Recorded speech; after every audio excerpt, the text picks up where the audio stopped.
नमस्कार मित्रों।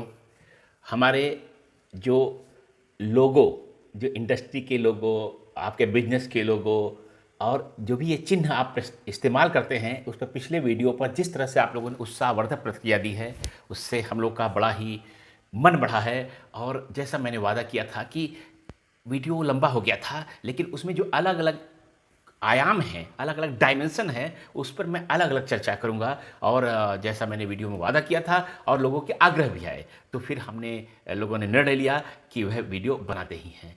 तो लोगों का एक सबसे महत्वपूर्ण अंग है उसका रंग। किस रंग में लोगो बना हुआ है, यह बहुत महत्वपूर्ण होता है। तो सबसे पहले उन 10 बिंदुओं का तरफ ध्यान दिलाना चाहूँगा आपका, जो लोगों के कलर में अगर आप ध्यान देंगे तो लोगो बहुत पावरफुल बन जाएगा, और अगर इग्नोर करेंगे तो लोगो जाएगा मर। तो सबसे पहला बिंदु जो लोगों के रंगों के बारे में है, लोगों के कलर के बारे में है, वह यह है कि वह उसमें बहुत सारे रंग इस्तेमाल मत कीजिए। बहुत सारे रंग इस्तेमाल मत कीजिए, क्योंकि उससे देखिए एनर्जी का बड़ा अजीब सा घालमेल सा हो जाता है, और स्पैन ऑफ अटेंशन, ध्यान देने का समय का जो है वह धीरे धीरे लोगों का कम होता जा रहा है। तो अगर बहुत सारे रंग आपने इस्तेमाल किए हैं तो लोगों की क्लैरिटी तो कम होगी ही, उसकी शक्ति भी, पावर भी बहुत कम हो जाएगी। तो ध्यान दीजिए, पहला बिंदु कि लोगों में बहुत सारे कलर न रहे। एक दो बेस कलर लीजिए और उसके आधार पर लोगों को एक्सपैंड कीजिए। जो मोस्ट पावरफुल लोगोज हैं, आप देखेंगे सबसे सक्सेसफुल लोगो एक रंग या दो रंगों में बने हुए हैं। बहुत ज़्यादा रंगों वाला समय चला गया है। दूसरा जो महत्वपूर्ण बात यह है कि लोगों का जो है पर्पज आपके क्या है, किस उद्देश्य के लिए लोगो बना रहे हैं, यह बहुत आपके ध्यान में होना चाहिए। मान लीजिए फूड इंडस्ट्री के लिए बना रहे हैं, तो फूड इंडस्ट्री में कैसी फूड इंडस्ट्री, मान लीजिए हेल्दी फूड, फ्रेश फूड की बात कर रहे हैं, तो आपको पीला और लाल रंग प्रयोग करना पड़ेगा। अगर आपका मान लीजिए आप मशीनरी इंडस्ट्री बात कर रहे हैं, तो दूसरे कलर इस्तेमाल होंगे। आप अगर रियल एस्टेट में काम कर रहे हैं, दूसरे कलर इस्तेमाल होंगे। कंसल्टेंसी में है तो दूसरे कलर इस्तेमाल होंगे। तो यह बहुत निर्भर करता है कि एग्जैक्टली आपका प्रोडक्ट और आपकी इंडस्ट्री, यह बहुत ज़्यादा आपको पता होना चाहिए। जैसे मैंने बहुत बार एग्जांपल देता हूं, पिछले वीडियो में भी एग्जांपल दिया था मैंने, कि कलर जो है, अगर बेदिंग सोप का आप ब्रांडिंग कर रहे हैं, उसका लोगो बना रहे हैं, तो नीला या हरा रंग में होना चाहिए। लेकिन अगर आपने कुछ और आपके दिमाग में है, जैसे मैं हमेशा एग्जांपल देता हूं, बहुत सक्सेसफुल है यूनिलीवर का, लीवर ग्रुप का जो साबुन है लाइफ बॉय, हमेशा ये लोगो साइंस कहता है कि सोप जो है, बेदिंग सोप, नहाने वाले साबुन का लोगो और उसका जो पूरी ब्रांडिंग जो है नीले या हरे रंग में होना चाहिए, क्योंकि नीला रंग जल को बताता है, हरा रंग जो है आपको फ्रेशनेस को बताता है या ग्रोथ को बताता है, ये नएपन को बताता है। तो लेकिन लाइफ बॉय लाल रंग में है, क्योंकि लाइफ बॉय की जो प्लेसमेंट है, टारगेटिंग है, वो दूसरे ढंग से हुई है कि जर्म्स को मारने वाला है। फ्रेशनेस एक अलग चीज़ है, लेकिन जर्म्स को मार करके आपको सेव करेगा, इसलिए उन्होंने सारा का सारा उसकी ब्रांडिंग आप देखेंगे लाल रंग में की है। तो ये जो प्रोडक्ट आपका है और जो पर्पज है आपका और जो इंडस्ट्री है, इस सारी चीज़ों को अगर आप ध्यान देकर के करेंगे तो लोगों का कलर बहुत ही रिजल्ट ओरिएंटेड, परिणाम देने वाला होगा, और अगर इसको इग्नोर करेंगे तो अच्छा नहीं होगा। तीसरा बिंदु जो बहुत महत्वपूर्ण है कि मैं हमेशा, और सारे दुनिया के बड़े लोगो मास्टर्स जो है वो सजेस्ट करते हैं कि always start with black and white. आप काला सफ़ेद लोगों से स्टार्ट कीजिए, कलर डालिए ही नहीं। जब काला सफ़ेद वाला लोगो आपका बन जाए तब उसके बाद उसमें कलर डालिए। कारण क्या होता है कि कई बार मीडिया में या कहीं आपको प्रिंट में या किसी प्रोडक्ट पे वहाँ कलर की स्कोप नहीं मिल रही है, और एक ही मोनोक्रोम में या एक कलर में जाएगा, तो वहाँ जो अगर आपने कुछ अजीब सा रंग ले रखा है, वो मोनोक्रोम में या एक कलर में, ब्लैक एंड वाइट में अजीब सा लग सकता है। तो हमारी सलाह है, और सारे लोगो मास्टर सलाह देते हैं, always start with black and white. हमेशा काले सफ़ेद से स्टार्ट कीजिए, तो बहुत अच्छे आपको रिजल्ट आएंगे। बाद में उसमें कलर भर लीजिए। चौथा बिंदु जो है कि आपका जो मार्केट है, आपका जो बाजार, जो लक्ष्य है, यानी टारगेट मार्केट क्या है, यह आपके दिमाग में कलर निर्धारण करते समय बहुत ज़्यादा होना चाहिए। टारगेट मार्केट क्या हुआ? मान लीजिए एज ग्रुप को आप किसको देख रहे हैं, बहुत छोटे बच्चों का रहे हैं तो बहुत ब्राइट कलर होना चाहिए। सीनियर सिटीजन में ब्राइट कलर उतना नहीं चाहिए। और एक और बात है कि कंट्री, कल्चर, इन सब का भी ध्यान देना है। कई कल्चर्स में ब्लैक कलर इनऑस्पिशियस माना जाता है, अशुभ माना जाता है। कई संस्कृतियों में बहुत अच्छा माना जाता है। तो हर रंग कुछ कहता है और वो संस्कृति के लिए जिस देश में आप लॉन्च करने वाले हैं प्रोडक्ट जो है, वहाँ का बैकग्राउंड क्या है, वहाँ कल्चर क्या है।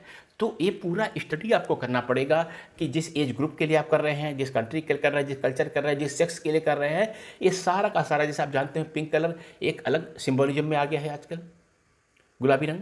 तो आपको ये मालूम होना चाहिए पूरा कि जो टारगेट मार्केट है अपना, आपका वो कैसे रिस्पॉन्ड करेगा इस कलर को। ठीक है। अगला जो पांचवा महत्वपूर्ण बात है कि आपका जो रूलिंग प्लेनेट है, जो नियंत्रक ग्रह है किसी भी जो है आपके लोगों का, वह कौन सा है, कौन सा ग्रह जो है उस इंडस्ट्री को, उस प्रोडक्ट को सिंबलाइज करता है। जैसे मैंने बताया आपको कि मान लीजिए किसी फूड इंडस्ट्री की बात कर रहे हैं, एग्जांपल मैंने हल्दीराम बीकानेर वाला का हमेशा देता रहा हूँ।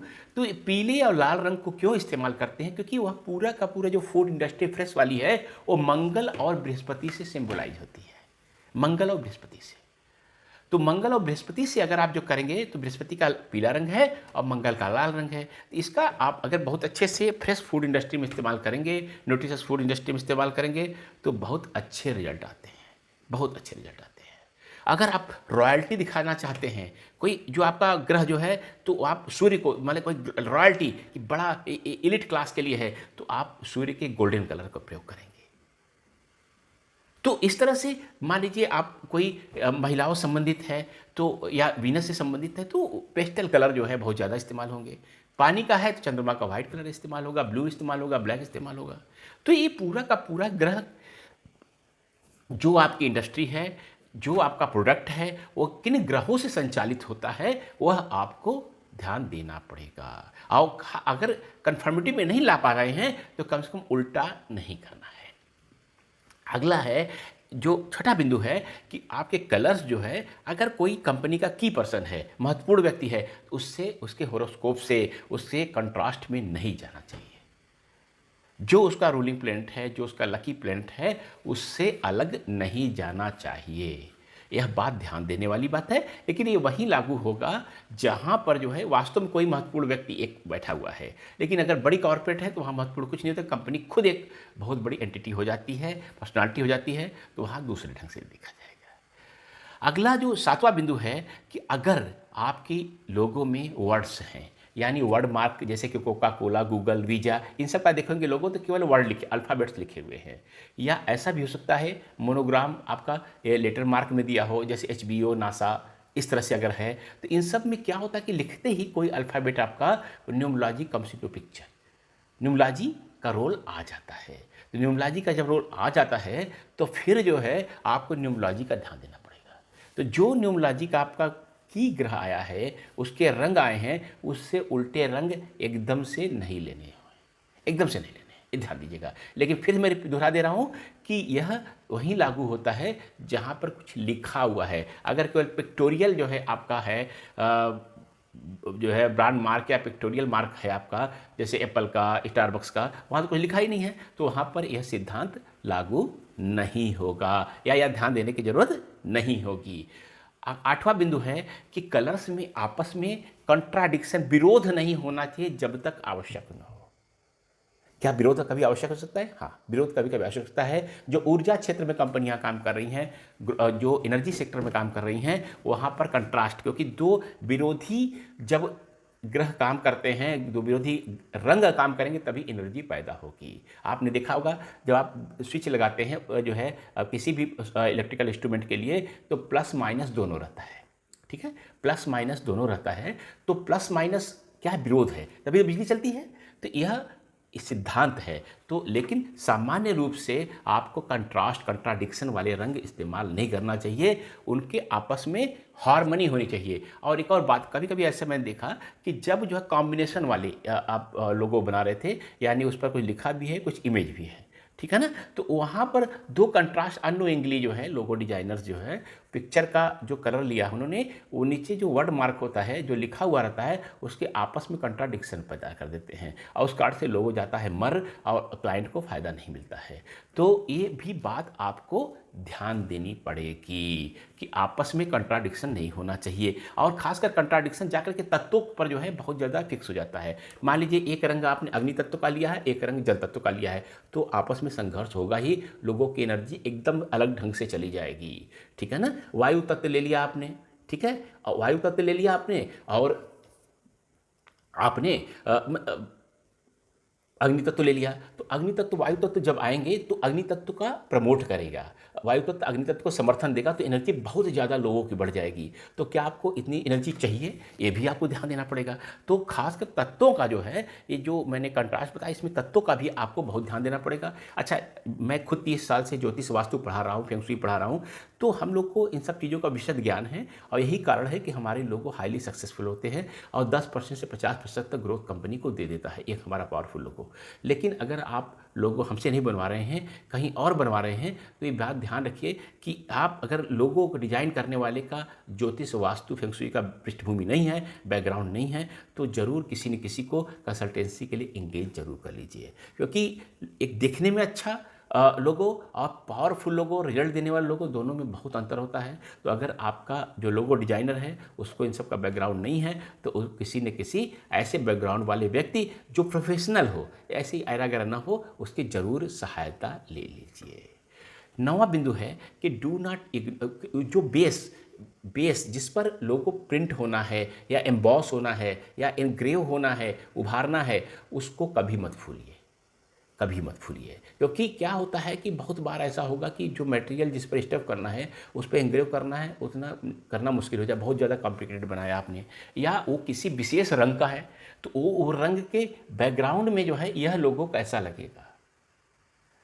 मान लीजिए किसी नॉर्मल लोहे में ही एम्बॉस करना है, तो ये लोगो कैसा उभर के आएगा कि नहीं आएगा, और वो कलर जो आपने चुना है वह दिखेगा कि नहीं दिखेगा। यह बहुत महत्वपूर्ण बात है और आपको ध्यान देना ही चाहिए। और सबसे अंतिम 10वां बिंदु है कि एकदम से उदास से, डल से, ऑब्सक्योर से ऐसे कलर इस्तेमाल मत कीजिए, ऐसे कलर इस्तेमाल एकदम मत कीजिए। क्योंकि क्या होगा कि वह रंग फिर जो है आपका दिखेगा नहीं, लोग दूसरे कंपनियों के लोगों एकदम ध्यान खींचेंगे लोग का, और आपका लोगो ध्यान नहीं खींचेगा।